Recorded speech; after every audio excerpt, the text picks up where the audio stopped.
Good evening, Marc Lowe. I'm back in Tokyo and feeling a heck of a lot saner than I did the last time we talked, or the last time I talked to my phone for one of these talks. And so I had a whirlwind 3 days in Fukuoka. And if anyone's been looking at the page, that should be obvious because I posted a video in all Japanese, which I decided not to subtitle. Just as I decided to do this talk in English and not to subtitle. I actually had thought to do it in Japanese this time, with or without subtitles. But Mr. Mizukami and I, the second day was in Fukuoka. He had his 360-degree camera. That thing's pretty cool. It's like, he's just holding this little device in his hand, like this, but it's like kind of like going above us or below us, and he can like film himself even if he wants to, kind of thing. It's pretty cool. But anyway, just walking through like the malls and stuff. He was showing me a new building that wasn't there when I lived there. And it had like all these coffee shops and whatever. So we were just walking through there. And then we went outdoors to a place we had filmed together in the rain 2 years prior when I visited in March of that year. And this kind of thing. And then the airport on the final day. So it was the 8th and the 10th. And I had my show, my big, which I talked about the last time in the talk, my one man, as they call it, live performance, which, although I had made little changes to things, that I had been planning in terms of like some songs I didn't do or other things I did, etc. And that always happens. The way I described it, actually, I looked at the video I had posted here before the show, and what I had said about it was basically what I did, which is that the first half was some video projections and some piano songs that I'd been practicing, as well as improvisations. And then I was going to do, I said, 30 minutes with Sunny, Yasuda on guitar, and then the second half was acoustic, and then with Joe, acoustic and bass. And that's pretty much exactly kind of what I did. But like I say, once you get on there, get up on the stage, or even like a day before, 2 days before, little things sometimes change. At least in my case they do, because I'm pretty flexible that way. But so that video was filmed by Mr. Mizukami Takuya, same guy who we were walking around the mall and the airport together.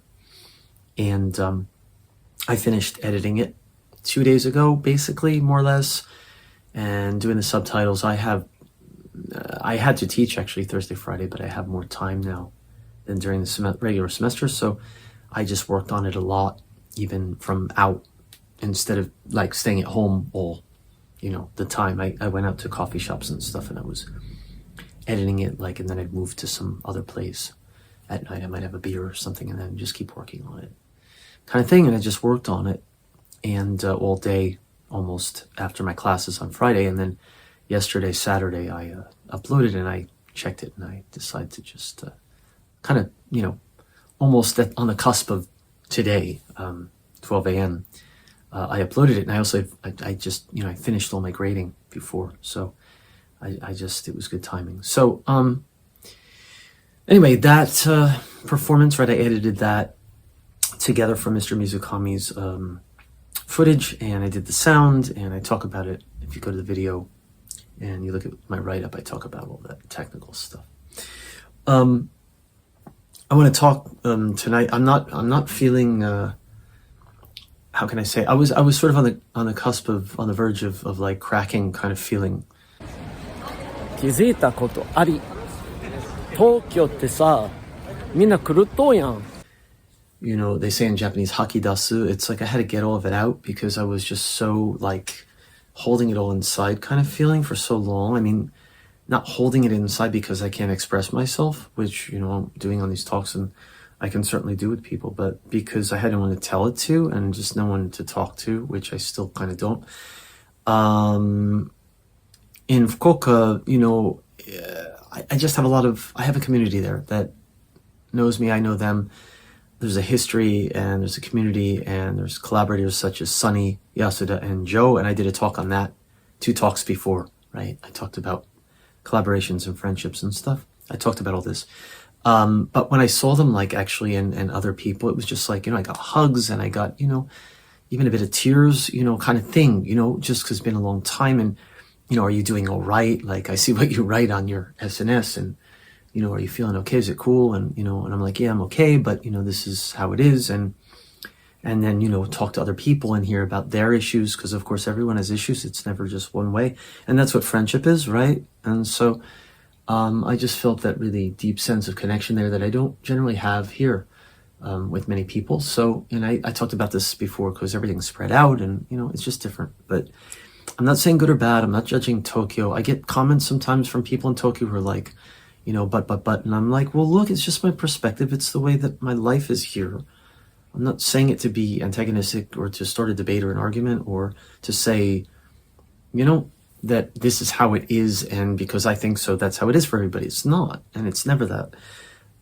It's just my experience here as a single foreigner living in Tokyo with, part-time teaching jobs and, no partner and no family here. So, and I speak fluent Japanese, but I still, I don't have any problem communicating in that sense. I know what the rules are. I know how to follow them and do them, and also be independent, which Tokyo, and let's say something good about Tokyo, and also when I talk about the sort of cultures and how they're different, and this I could have done in Japanese, and probably it would be more understandable for people here if I do in Japanese and talk about Japan, and like people know the differences between the cities maybe more here than if you've never been to Japan or you don't know the culture. It's like America too, though. Like, is New York and LA, are they the same? No.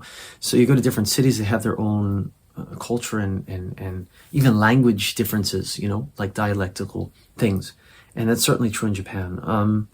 But I mean, you talk about plus minus. I mean, some of the plus sides of Tokyo. I mean, obviously there's everything you can possibly think of is here. I mean, just in terms of culture, and that's one thing that Fukuoka for me kind of lacked a bit, was like museums or cultural things. A lot of musical artists just skip Fukuoka because they don't have a big, when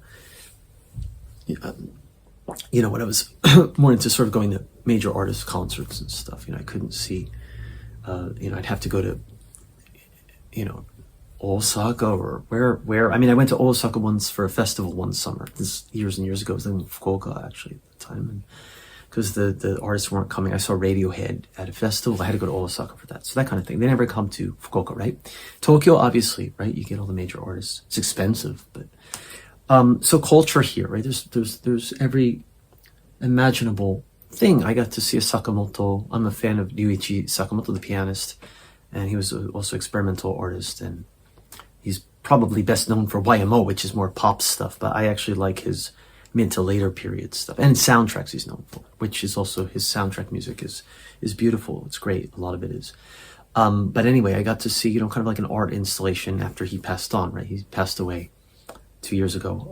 And I did a talk on that in Japanese, on this page, and I did several tributes, but, so I got to see that in Tokyo, when after David Bowie died, I was in Fukuoka in 2016, and there was David Bowie Is this huge thing, showing his outfits and this and that. There's another one going on now, I think in Europe or something, but that was in Tokyo and it wasn't in Fukuoka, so I couldn't see it, right? So Tokyo, obviously those are some of the benefits. Every kind of food imaginable here, though I will say, and if Tokyo people don't like this, I'm sorry, go to Fukuoka and try it for yourself. It's a well-known fact. Food in Fukuoka is cheap and really fresh and tasty, and Tokyo, there's every kind of food imaginable, but it's expensive, and you get otoshi, which is this thing where like you don't order it, but they give it to you anyway, and you have to pay for it. So I don't like that, and Fukuoka is just a little bit, cheaper and more. The food tends to be more fresh, and I mean, there's chain restaurants and the same things, and you could argue that it's the same, but I don't think it's the same. I think overall, the style of eating there is just different. I mean, I was only there for 3 days, but I was like, I ate more actually. I was just like, everything tasted really good, And I came back here and I was like, and I've eaten at some, like since I came back, I found this spice curry place and it was really good. And the guy was really cool and we chatted. I was like, oh, this is so great, But then like tonight, for example, I won't say where, but I went to a Korean place and I'd been there for the first time. There's one in this neighborhood that I really like. And I know the people who run it, and it's a couple from Korea, and they're really, it's like, the same person cooking it, and I know the taste and I like it and it's good. This was one I had never been to, and I went upstairs and it was noisy and the TV was going and people were just noisy and it was noisy. I had earphones and it was fine. But then in terms of the food, it was just very greasy. I got ishiyaki bibimbap, which bibimbap is, I think, in America or English, same. Bibimbap, or I don't know what it's called in English. I don't know how to pronounce it. Bibimbap. It's like, rice and various kinds of vegetables and kimchi and things on top of it. And some of them have meat. And actually, it was a meatless version. There was an egg on top. So it's not vegan, but it was basically vegetarian. There's no meat in it, even. Just, that was like, it was a no meat version. And I was fine with that because it had egg, it had protein. But then, ishiyaki is the stone, it's in a stone bowl. So it's very, very hot. It doesn't have a flame constantly under, but it stays hot because they heat the thing. And it's just like, it's like the smoke is coming out. If you touch the pot, you'll burn your hand. So, I mix it up and it looked really good. And I put the spicy sauce on, which I'm good with that. But it was so greasy. I didn't realize, when I started eating it was so hot. I thought this is tasty. And the more I ate, the more I could start to taste and feel and see the grease. And then my stomach just started to feel not so good. And I was like, so this kind of thing. I mean, it depends on the restaurant. But overall, I just tend to have better luck in Fukuoka with food. I had the community there. I know places and it's easy to get around. The airport is close. Everything's just convenient. And so anyway, it was just a good reset for me. And the show, 13 people came. And that's, I'm not a rock star who can, draw hundreds or thousands or tens of thousands of people, obviously, to my shows. That's not the thing. But 13, okay? I played here last month. I had a one-man, it was just acoustic in a little coffee shop. One person came. I wasn't even sure if anyone was going to come. I can't draw people in here. But 13 of my, friends, people who know me. And then I was in a place that I'd been to in the neighborhood, a bar actually, and there was a couple sitting there, and they overheard that I was playing a show, and they're like, put us on your guest list. And I was like, okay. If it's Tokyo, someone says, oh yeah, I'll come put on the guest list, and they don't come because they don't know you well, or you meet them in another part of the city. I was like, okay, sure. And I thought to myself, they probably won't come. Maybe they're just saying, but I was like, sure. And I did, I put them on, and they came. And actually I'd never met them before. I just met them very briefly. We had just chatted for a bit. And the woman, it was a couple, it was a man and woman, Japanese. We were speaking Japanese. At the end of the show, if you watch the video, I was like, what should I play? I didn't expect an encore after Joe and I, two of us played. That was going to end the show, actually. And we hadn't rehearsed any other songs together to end the show with. So there was encore. Joe left the stage, and I was like, you're leaving me, aren't you? I was like, okay. And so I picked up my acoustic guitar. I'm like, okay. And I sat there. I'm like, what should I play? I mean, there's all these songs I could have done. I mean, I've got a lot of material, and I can play, my songs, unless something I haven't played in a long time. I just couldn't think of what should I end with. And I made a joke. I said, I don't have any happy songs, do I? People laugh. And you'll hear a woman's voice says, hallelujah. And I go, oh yeah, hallelujah. I can play that, right? I said I didn't practice it first, I might mess it up. And so then I kind of jinxed myself, and I kind of messed it up the first time through, but then I played it. But that was the woman I had met the night before, right? When I say the woman, it's the couple, and she requested hallelujah. And so, but I don't even know them. So 13 people, including them. So it would have been 11 people. Few of my friends wanted to come, couldn't come. One guy texted me last minute, said, I'm still at work. I can't come. I'm so sorry. I want to see it. But I can draw at least say, 10 or 5, 6, 7, 8, whatever, 10 up to 15 maybe. I think once I had 15 or 17 or something. I had one of the shows a few years back. I think it was the first show I did after COVID, and I hadn't been back for 2-3 years because of 3 years because of COVID. And that was I think something like 17 people came. It was even a bigger crowd. But I could never, ever, ever, ever, ever draw that many in Tokyo. And I've been here for almost 6 years, almost the same length I was living in Fukuoka. It's just, people know me, they know the music I did, and they know kind of what to expect, though I do something different every time. This live show, you can look on my page, last year's One Man, and Joe also played with me, performed with me. A totally different style I did. When I say totally, I did use keyboard and some backing projections, that kind of thing. I did play some acoustic. There was a bit of improv with Joe. But it's just totally different. The way that I set the show. It was a lot more acoustic this time. It was a lot more of me talking and chatting with the audience this time. I didn't do much of that at all last year, and usually I don't. I might do just a little bit. In 2023, I did a bit because I did an acoustic set, but not like last week. I was also not feeling well. I had sinus things for 2 months. I was feeling horrible. And actually, when I was in Fukuoka, I was still not feeling well. I was taking antibiotics. and I was dragging actually. And the first 2 days and the third day, the show was still kind of dragging actually. I didn't feel great. I was like, well, and my voice was a little bit like weaker than I had expected it to be, kind of thing. So actually, and I'll tell you, this is a behind the scenes thing that I didn't, if you look at the video, the first half of the video where my eyes are closed, I'm wearing sunglasses, my eyes are closed, and I'm doing improv with Sunny, and my voice is really small. I think you can tell my eyes are closed. I was literally like feeling really fatigued. And I actually said something like, my piano playing is not what it should be, and it may be because I'm actually fatigued. And then I kind of followed that with, but I'm very happy to be here. And I just kept going. I mean, I'm performing, the show goes on, but I literally was feeling pretty exhausted up until then. And then I kind of gained energy from that performance. And by the second half and the end of it, I was feeling better, although I was still kind of tired. And the next day I was tired, came home. But from that point, I came back, and first couple of days in Tokyo, my sinuses were bothering me, but now it's kind of over the hump a little bit, finally. So, I think, maybe part psychological, I don't know. I mean, it's both, but like, I just got, the reset button was I needed that so badly. It's like the moment I got to Fukuoka, it's like I hit the ground and it was like, so many less people, and people are smiling, and not everyone's like has their nose in their phone all the time, like talking to each other. Not everybody, there are people with noses in the phones, okay, but fewer people on the trains, and there's some friends chatting and smiling, and you don't see much of that in Tokyo. It's just everyone's like, just like into their phone and their work and their lives and their everything, but, and they may have their community outside.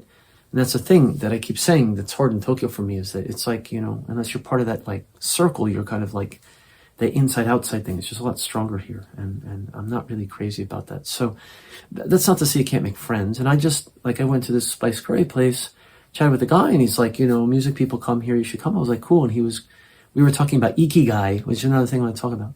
Ikigai is a concept that's known in the West now, which is like the thing that you live for. You do because you love it, not because it makes money, not because it makes you famous, not because it makes other people praise you, but you just love it. And so, I have several Ikigai. The main one is music, and the other's doing talks like this, or editing video and doing the live show, even though I talked last time about why I'm not doing as many in Tokyo.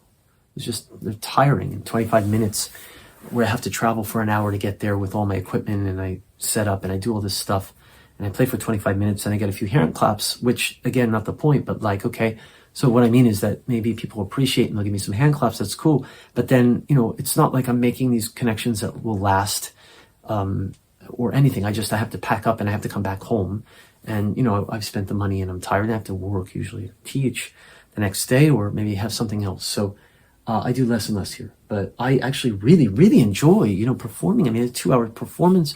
I was tired the first half because I didn't feel great. I hadn't been feeling great, but it was great. I mean, actually I got energy back from that. And then by the end after, went out with a couple, 3 of my friends who had come to the show, and we're eating, and it was raining, and just, laughing and chatting and enjoying. And it was like, I wish I had people like this in Tokyo, and then I wouldn't be, complaining about Tokyo if I had, and I do have some friends like that I've done that with here before, but like, I hardly see them, actually, you text them and they're like, I'm so busy, let's do it. And then you don't hear for, maybe a month or 2 months, or, it's like normal, this thing. It's like, yeah, definitely, let's do. And then nothing. So that's just Tokyo. I mean, that's it. If you've got, again, if you're living in the same town area, you might see them and go, oh yeah, let's get a drink together. Or if you have a partner that you live with or something like this, you have those connections, but I don't. So that's why my life here is I go to Fukuoka, and it's just like, just walking around the town, if I go to certain places, I'm going to meet people that I know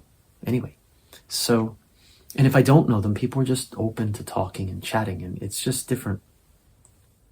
I can't explain. I have this one friend probably watching this. Leave a comment if you want. We'll go through the same thing again and again. It's like, I keep trying to explain this, and unless you experience this, you can't understand it from that perspective. It's just different, I got to Fukuoka, I had my luggage, and I was rolling it. I was trying to find the hotel. I didn't know exactly where it was. It was my old neighborhood. I was smiling, I was happy, but I was sweating. I had my luggage. I was kind of tired because I had that sinus thing I had just gotten there off the plane. And my bag was kind of open, and older woman came with a bike, and I was like, I'm in Japanese, I'm so sorry, my bag was up, and I kind of stopped, and I felt like I was blocking her or something. I was like, oh, I'm sorry. Moved over, and she's like, oh, don't even worry about it, don't even say sorry, don't think about it, no problem. It's like people in Tokyo never do. They just go and go by, right? The guy was trying to make a U-turn on a truck, and I thought, okay, I just stepped to the side with my luggage. He like rolled the window down and smiled at me, and he's like thanking me. I was like, yeah, no problem, you know. Like, never happens in Tokyo. I mean, I'm not saying people are not rude in Tokyo per se. They'll nod and acknowledge you, but that's it. Cha-cha. That's how life goes here, and that's just how it is. It's not good or bad, but just different. You know, it's different. Also, like I was in with Mr. Mizukami. We went to this right inside the Parco, or one of the Parco is Parco. We say in Japanese, like one of the hyakaten. What is it? I can't think of English. It's a big store, right? Shopping store, whatever. And department store. We also say depato, right? Or depachi. Depato, depachi, katoka is the bottom floor, whatever. So department store. And so it was kind of early. It was almost 11 o'clock. And I guess they were opening at 11. And we were going to get lunch, like an early lunch. Mr. Mizukami and I, it was the last day. And we got in with these two older women. They're both wearing masks. And they're like chatting with each other. And they turned to us and just start chatting with us. Oh, yeah, I think it's time. It's 11 a.m. I think they're going to be open soon. I was like, yeah. And just chatting, just very friendly. And like, we don't know them. The two older women with masks. And we're just chatting. I was like, and again, it like hit me like nobody in Tokyo ever does. People don't talk to strangers unless you like, if you bump into someone, you apologize, or, if you're in an emergency situation, you have to help each other, then they do. It's not like, but people don't just like, come in and start chatting with you about the weather, or like about, it's opening now, or, it's just very friendly, and there are not a lot of people. It's not like crowded, so like they're just chatting with us because there are four of us in the elevator. And I'm like, oh man, it's just so different. I'm so used to Tokyo now. People don't do that. It's different, It's different. And it's just an easier, I don't know. It's just like you talk to people, you smile, you can make jokes, and just walking around, doesn't have to be anything serious or deep, but it's also easier to get, to meet people and to become, because it's like that. It's just, if you meet someone, you do get into it, then it's easier to kind of, you might see the person again the next week, or you say you're going to do something, you might do it again, but here it's like you say it and then it never happens, and that's normal. Maybe they live on the other side of the city, and so, and if you're both busy, it's not like anyone's fault, but you just don't end up seeing them again. Or you don't end up, or you see them again 6 months later, like, hey, how's it going? Let's have a beer. But it's not, that's not community though. I don't have anyone here I could call if I'm in need of something. I mean, like the landlord here is nice. Like he's like, are you okay? Kind of thing. He might, like if I had to an emergency, or who do I call? I don't have, there's nobody. So it's different. In Fukuoka, definitely, I've got friends and so many people I can think of there. Like, it's just like almost obvious. Like maybe, I might be in a situation where someone wasn't there immediately, but like, because I don't live with anybody. I don't have a partner, but like, it's different. It's different. So, I could have given this talk in Japanese, but then it's like that thing too, where like, if I'm doing this for a Japanese audience, then it becomes like a totally different talk, and I have to use different language and different style of discussing. I want to talk about music too. I talked about the show. I want to change the topic because in preparation for the show for several months, although I was not feeling well and I was like struggling more than normal. Normally I love doing, because I had the sinus thing for so long, it was dragging out and I was fatigued. But there were several videos, right, that I posted playing piano especially. I did some acoustic too, and I did the acoustic show last month. So I had to, practice for that, and I did recordings of both acoustic, classical acoustic, and piano, and also for this show I did acoustic and piano, and improv and songs and all of it. So, yeah, I a lot of recordings from that. Some of them are videos, most of them are videos, but not all of them. And so I've been compiling them, and I have like 4 albums worth of material basically that I've, over a period of like 2 months or something, like starting with just before the acoustic show. I did an acoustic album with backing, kind of ambient. I added ambient backing and sort of remixed it in different ways, and sort of shifted tracks that had some piano stuff on. I took the piano stuff off, put it on something else. So that was the second album. So I have an all acoustic now album with most of the tracks have some kind of ambient backing, not all of them. I play the classical guitar on several of the tracks, and the acoustic. That's called Dark Night of the Soul. And then I did one which I called Black Keys, White Keys, which is all piano now, right? and a lot of it's ambient and a lot of it's improv. Though there's songs on there too, like the ocean and the first version I did of, I think the first version of Blackbird's on there. I'm not sure, and I'm confused. Broken Glass is on there. And then I did another, ended up like throwing together or having another kind of album of songs after I had done Blackbird or Upside Down and The Death of Love. So I called that The Death of Love, and it had some ambient things on it, some new things. And then finally there were other songs I was rehearsing that I was thinking of doing, which most of them I didn't do live, but I got the recordings. I did Doppelganger, hadn't played that in a long time, from my Glass Gecko band days. On the classical, which I'd never done, I did Bird again, or Broken Wing. I got a recording of that, new one. And I did some other things. And I did some piano I arranged, which I didn't play, but I did Inside, which is a song from 2018. I rearranged for piano and vocal, that recording. And also, just like I say, some ambient pieces. So basically I had 4 albums worth of material. And then I did Zombie, which I was going to perform live, the acoustic, and I didn't, but I got that recording. So I've got all this stuff, and then Sonny Yasuda, after we performed together, sent me a file.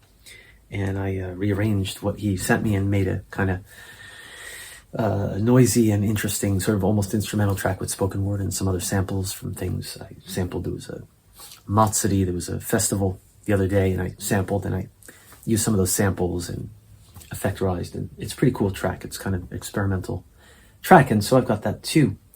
So I'm now compiling and I'm playing with them. Some of them are on Bandcamp as they are, but I'm not sure. I might change things around a bit ultimately, and maybe I'll publish some of them for Apple Music, whatever, eventually, once I'm sure of it and I've got the cover art and everything sort of set. I've got a lot of stuff, and I'm actually really quite happy with, I think those first 2 albums, the Dark Night of the Soul and Black Keys, White Keys, as they are going to be as they are. And then I have the 2 other later ones that I did and some newer things on them. I'm not sure yet if they're going to be 2 separate albums or if I'm going to combine them into this one longer album with a new flow. I might even cut some things to get, a different flow. I'm not sure yet.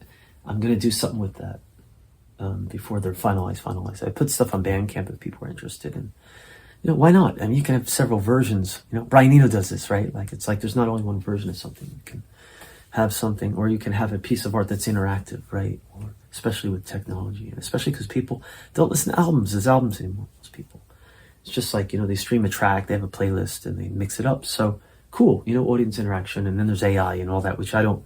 That's not my world, but go ahead, whatever. It's not. It's fine, but it's not what I do. But there's nothing to say that an album has to be set in stone. The way if you put it on vinyl, side A, side B, right?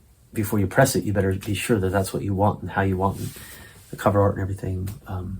But it can flow a little more. So I'm playing around with those things. I have a lot of recordings, and I keep doing new things. Like the Sunny track he sent me is something new, and I can actually take some of the audio recordings from the live show and play with them, or mix them, or do a live album with some of it, etc. There are all kinds of possibilities with all that stuff. So Sonny and I did a nice improv, and then we did one in the studio too. I might even turn that into an audio, because I like that. I like that as an audio, I think. Slightly re-edited, just with a fade in, fade out, or cut it. I might cut it slightly differently, but I think I'm going to use that or use parts of that. So it's almost 30 minutes, I guess. It's longer than most of my talks, and I'm talking faster than last talks, I think. Probably because I talk faster when I'm happier, I think. When I'm really depressed and tired, I start to talk really slowly and dragged out. Some of my talks, I look at them and I'm wow, I was tired, I was depressed. I can tell, I'm not hyper now, I don't think, but I'm speaking quickly because I have a lot I want to say. Talking about Ikigai, right? I didn't say much about that, but Ikigai, right? Music, I did say music, video, and so on. Ikigai, I talked to my students about this. What is Ikigai? Most of the students, Gen Z, they don't know what it is. They said hanging out with friends and drinking is Ikigai. That's not Ikigai. That may be fun. There's nothing wrong with that. It makes you feel good, but that's not Ikigai. That's not what you do for yourself that makes you feel satisfied without something outside yourself. It could be cooking, or it could be playing an instrument, or it could be sports, or running or hiking, or anything almost, or doing a talk. But being with friends is not Ikigai. It's not a bad thing, but it's not Ikigai. And it's not shumi. Right, we were talking about this, which is a hobby. Hobby is one thing, but ikigai is like something that you live for in a way. Shumi is something you do on the side because you like it. Like playing video games could be shumi. That could be a hobby, but that's not ikigai either. Playing video games, you might love doing it, but it's not really, I don't think it's ikigai. So anyway, and I'm not, judging people's hobbies. That's fine. Hobbies are hobbies. It's good, but they're not this. It's not quite the same. Your hobby can be your ikigai. For me, music is not a hobby. It's ikigai. I need it. I don't do it as on the side when I have time because, I have some time. Maybe I'll play the guitar. It's like if I don't play the guitar for, a while or do something music or do something video or do something creative, I just can't function well. So it's ikigai. It's not just a hobby, but I'm not doing it for money. I'm not doing it as a career. I'm not doing it for praise. So it's ikigai. That's what ikigai means. So that's the last thing I'll talk about because I talked with my students about it. I had to, it was like hard to, I don't think younger generation has much of it. I think everyone's just in the devices and don't have that feeling about like something outside that they just have to do or else they'll just, and I think that's too bad. I mean, and not to say that people, my generation, that everybody has ikigai. I think a lot of people don't. I think a lot of people, particularly when they become adults in society, don't have. They're too busy in work and, chasing after the dream of whatever their dream is, house, car, wife, kids, promotion, Nobel Prize, whatever the heck it is. You can have ikigai and get the Nobel Prize for what you produce, and that's success, but that's not why you did it, right? So that's different. That's fundamentally different.